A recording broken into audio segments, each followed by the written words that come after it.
दुनिया में सबसे ज्यादा वक्फ जायदादें हिंदुस्तान में है। हिंदुस्तान के बाद दूसरे नंबर पर टर्की है, जो बहुत पीछे है हिंदुस्तान के मुकाबले। जो नंबर ऑफ प्रॉपर्टीज है उसके लिहाज से नंबर 1 सारी दुनिया में वो हिंदुस्तान है। दुनिया में वक्फ के जो मेन हब्स माने जाते हैं वो हिंदुस्तान, पाकिस्तान, टर्की और सीरिया, फलस्तीन और मक्का, मदीना, ये मेन हब्स माने जाते हैं। उसमें सबसे पहला नंबर हिंदुस्तान का है, जहां सबसे ज्यादा जायदादें वक्फ की हैं।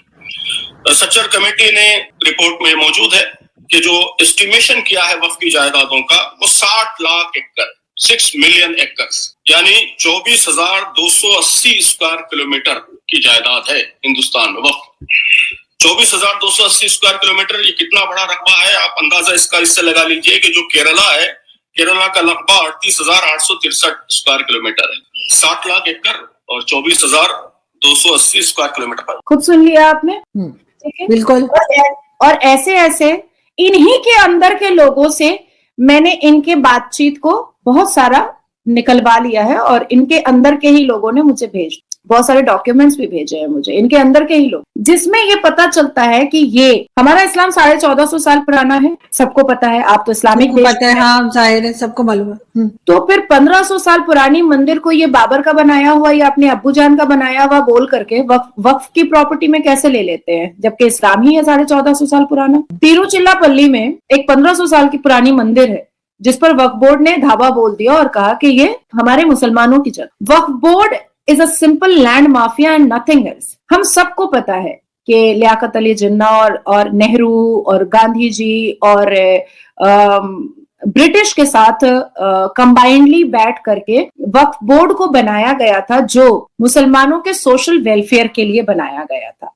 और वक्फ बोर्ड ने धीरे धीरे इस पूरे देश में 3rd नंबर पे अपनी लार्जेस्ट प्रॉपर्टी का ओनर बन बैठा। ठीक है, अब ओनर तो बना है लेकिन साथ साथ 2000 करोड़ का रेवेन्यू भी उठा रहा है। 2000 करोड़ का रेवेन्यू भी। अब जब 2000 करोड़ का रेवेन्यू उठा रहा है, और क्योंकि ये वक्फ बोर्ड के मेंबर ने ही, अभी मैंने सुनवाया कि वो सच्चर कमीशन की रिपोर्ट के हिसाब से बता रहा है, जिस रिपोर्ट के कागजात भी मेरे पास है कि इस पूरी दुनिया में इंक्लूडिंग मुस्लिम कंट्रीज के सामने भी वक्फ बोर्ड की संपत्ति सबसे ज्यादा भारत में, और 2000 करोड़ का रेवेन्यू भी है। तो फिर मुस्लिम क्लेरिक, मौलाना, प्रेचर, असदुद्दीन अवैसी, ये लोग ये क्यों बोलते हैं कि भारत में मुसलमानों के पास खाने को भी नहीं है, भारत में मुसलमानों के पास पहनने को भी नहीं है, भारत के मुसलमान बहुत अत्याचारित है, भारत के मुसलमानों को पूरा बर्बाद कर दिया गया, क्यों बोलते हैं? अरे आपको तो ब्रिटिश, लियाकत अली जिन्ना और नेहरू और गांधी ने मिल करके एक इतनी बड़ी चीज दे दी, और जिसको आपने धीरे धीरे चोरी और चिटिंगबाजी से बहुत फुलाया। आपने लोगों के हक मार करके आपने वक्फ बोर्ड को इस देश की 3rd लार्जेस्ट प्रॉपर्टी का ओनर बनाया। आपने कई भारत के एयरपोर्ट पर यह धावा बोल दिया कि वो आपकी प्रॉपर्टी है, वक्फ बोर्ड की प्रॉपर्टी है। अब जब आपने इतनी चिटिंगबाजी कर ही ली, आपने इतना गबन और इतना लैंड माफिया का कारोबार चला ही दिया, तो थोड़ा बहुत पसमानदा मुसलमान, गरीब मुसलमानों को भी थोड़ा फलाह और बहबूद से मुतासिर करवा देते, मुयस्सर करवा देते, है ना।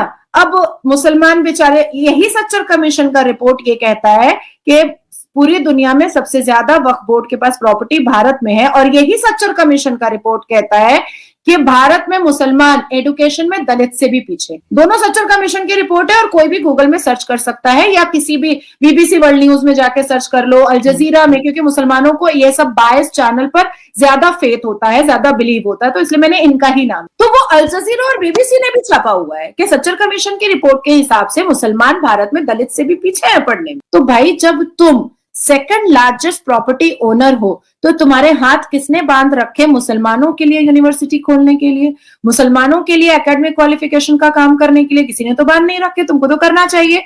पर होता क्या है कि ये उसमें इमामबाड़ा बनाते हैं, ये उसमें मदरसा बनाते हैं, ये उसमें मसाजिद बनाते हैं, ये उसमें मजार बनाते हैं, ये उसमें पीर मुर्शिद का जगह बनाते हैं, कब्रिस्तान बनाते हैं। आपत्ति नहीं है भाई, अगर 78 साल के भीतर और भी पीर मुर्शिद पैदा हुए हैं तो हमारे लिए आश्चर्य है, क्योंकि हम पढ़े लिखे मुसलमान। पीर मुर्शिद जिनको पैदा होना था वो हो चुके, लेकिन अभी भी अगर पैदा हो रहे हैं और मजारें बनती चली जा रही हैं, तो वो हमें भी समझ में आ रहा है कि इजी मनी इनकम है। पर कभी भी वक्फ बोर्ड ने किसी भी हाल में गरीब मुसलमान और मुसलमान युवाओं के शिक्षा के लिए कोई भी स्टेप नहीं लिया, बिल्कुल भी नहीं। अब बात आती है कि असदुद्दीन अवैसी बहुत ज्यादा फड़फड़ा रहे हैं, सबसे ज्यादा चीख वही रहे, मदनी बहुत चीख रहा है। अभी भी मैं थोड़ी देर पहले नेशनल न्यूज पर थी तो मदनी साहब तो बड़े बौखलाए हुए थे कि नहीं मुसलमानों को परेशान तो किया जा रहा है।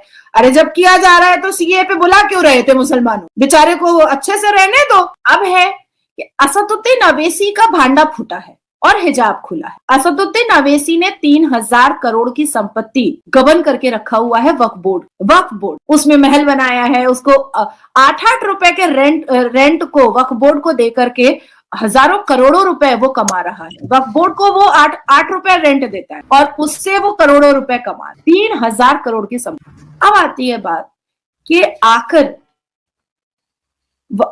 सेंट्रल गवर्नमेंट ने अगर वक्फ बोर्ड बिल लाया है तो उस वक्फ बोर्ड बिल को लोकतंत्र के मंदिर में पार्लियामेंट में पढ़ने के बाद सेंट्रल गवर्नमेंट ने खुद जेपीसी में भेज दिया, ज्वाइंट पार्लियामेंट्री कमेटी में भेज दिया, क्योंकि सेंट्रल गवर्नमेंट और मोदी जी के नेतृत्व में जो हमारे होम मिनिस्टर है, जो हमारे माइनॉरिटी मिनिस्टर है, किरण रिजिजू जी, दोनों ही ये नहीं चाहते थे कि विदाउट एनी डिस्कशन ये बिल पास हो जाए या ट्रांसपेरेंसी के साथ ये बिल पास ना हो। दोनों ही ये चाहते थे कि पूरी ट्रांसपेरेंसी के साथ ये बिल पास हो। अब आती है बात कि क्या वक्फ बोर्ड के जो रूल रेगुलेशंस है उसके हिसाब से सेंट्रल गवर्नमेंट ने इंटरवीन किया है या वक्फ बोर्ड एक्ट के बियॉन्ड जाकर के सेंट्रल गवर्नमेंट ने इंटरवीन किया है। यह भी एक बहुत बड़ा सवाल है जो लोग नहीं जानते हैं। तो मैं सबसे पहले आपको बता दूं कि हालांकि ये वक्फ बोर्ड एक्ट 1995 हमारे संविधान का, हमारे कानून का, हमारे लॉ का बिल्कुल भी पार्ट नहीं है, बिल्कुल भी पार्ट नहीं है। यहां तक के पार्लियामेंट के जो पीपल एक्ट का जो बुक आता है जो संविधान से जुड़ा हुआ है वो इसका भी पार्ट नहीं है, किसी भी हाल में पार्ट नहीं है। ये एक अलग से किताब है। लेकिन इस किताब में भी Waqf board act 1995 section 12 page number 13 और चैप्टर 3 में अगर हम जाते हैं तो उसमें साफ लफ्जों में लिखा हुआ है, every rule made by central government under this chapter shall be laid as soon as may be after it is made before each house of parliament. तो सेंट्रल गवर्नमेंट इन्हीं के बनाए हुए, इन्हीं के, जो हमारे भारत देश के संविधान या कानून का कोई पार्ट नहीं है, ये वक्फ बोर्ड के मुल्ला मौलवियों ने ही बनाया है, इन्हीं के हिसाब से सेंट्रल गवर्नमेंट इंटरवीन कर सकता है। बिल्कुल, है ना। अब 2013 में भी वक्फ बोर्ड अमेंड हुआ था, पर क्योंकि उस वक्त कांग्रेस की सरकार थी इसलिए इनको प्रॉब्लम नहीं हुआ था, इसलिए इनको दिक्कत नहीं हुई थी। लेकिन मोदी जी के नेतृत्व में ये इंटरवीन हो रहा है सेंट्रल गवर्नमेंट का और इसमें अमेंडमेंट हो रहे हैं तो इनको दिक्कत आ गई है, इनको प्रॉब्लम आ गया है। अब क्या है कि बिल क्या बोल रहा है? बिल ये बोल रहा है कि आप अपना ट्रिब्यूनल रखे हैं, अपना कोर्ट रखे हैं, अपना जज रखे हैं, अपना वकील रखे हैं, अपना आपने मुफ्ती रखा हुआ है, अपना आपने मुतवल्ली रखा हुआ है और खुद ही आप लोगों को नोटिस भेजते हैं, खुद ही आप फैसला भी कर लेते हैं। तो इट्स बेटर कि एक डिस्ट्रिक्ट मजिस्ट्रेट आपके ऊपर हो जो सारी चीजों का इंक्वायरी करे, जब आप डबल चेक हो जाए। हाँ, जब आप किसी को सेक्शन 6 वक्फ बोर्ड एक्ट 1995 के हिसाब से, सेक्शन 6 के हिसाब से जब आप किसी को एक नोटिस भेज रहे हैं और उसको आप बुला रहे हैं सेक्शन 9 के हिसाब से, तो वो डबल चेक जो है, वो क्रॉस एग्जामिन जो है वो डिस्ट्रिक्ट मजिस्ट्रेट कर लेगा। इसमें आपत्ति कहां पर है?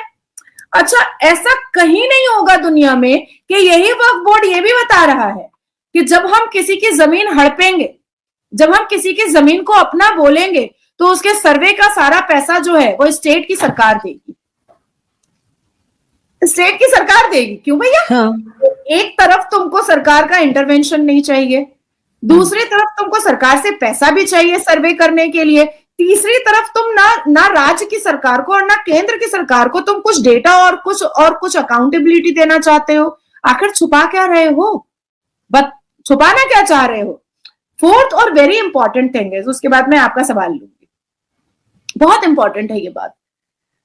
मेरा कहना है कि जेपीसी में जब ये बिल गया और जेपीसी ज्वाइंट पार्लियामेंट्री कमेटी आपसे कह रहा है कि आप अपने सारे बातें लिखित रूप में हमें दे दीजिए, तो आपको डिटेल देने में दिक्कत कहां पर हो रही है?